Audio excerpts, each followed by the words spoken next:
मनोज जरांगे पाटील मुंबईत आंदोलन करण्यावर ठाम आहेत। जरांगेंनी सरकारला दिलेला अल्टिमेटम आज संपणार आहे।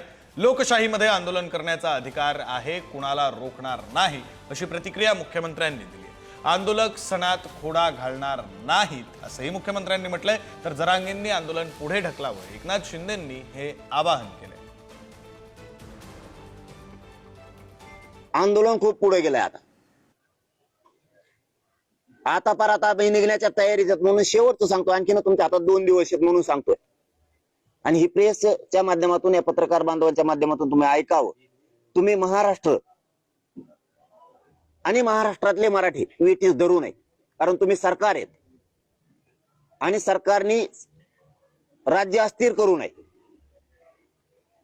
हे राज्याच्या प्रमुखाला अधिकार नाहीये राज्य अस्थिर करायचं, खरं असून सुद्धा सरकार जर आडमुठ्याच्या भूमिका जाणार असलं तर ही देशासाठी आणि राज्यासाठी लाजिरवाणी गोष्ट आहे। असं आहे की लोकशाहीमध्ये आंदोलन करण्याचा सगळ्यांना अधिकार आहे, त्यामुळे लोकशाही पद्धतीने कोणी आंदोलन करणार असेल तर सरकार कोणाला रोखणार नाही। मात्र त्याचवेळी हिंदूंचा सगळ्यात मोठा सण हा गणेश उत्सव आहे, त्यामुळे अशा प्रकारचा हा जो सण आहे, या सणात कुठलं विघ्न येऊ नये अशा प्रकारची आमची अपेक्षा आहे।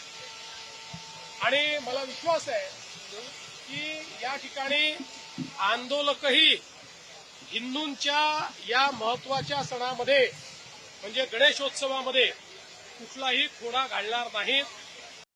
माझे मनोज जरांगे पाटील यांना देखील विनंती व आवाहन आहे की ठीक आहे, आंदोलन करण्याचा अधिकार प्रत्येकाला आहे, परंतु अशा परिस्थितीमध्ये गणपती काळामध्ये गणेशोत्सवामध्ये त्यांनी जे काही तारीख आणि वेळ जी काही निवडलेली आहे ती मला वाटतं गणेश भक्तांची, मुंबईकरांची गैरसोय करणारी ठरू शकते।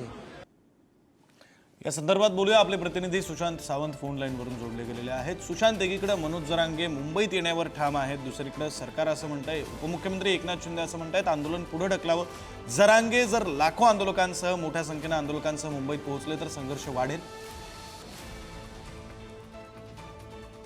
उद्यापासून सरकारचं आगमन होत आहे आणि मराठा समाजाच्या आरक्षणासाठी मनोज जरांगे हे 29 तारीखला मुंबईत येणार आणि त्याच दृष्टिकोनातून मुंबईत देखील सध्या मराठा समाजाच्या बैठका सुरू आहेत। तिथेच दादर येथे रविवारी बैठक झाली आणि या बैठकीत आंदोलनाची रूपरेषा जी आहे ते ठरवण्यात आली।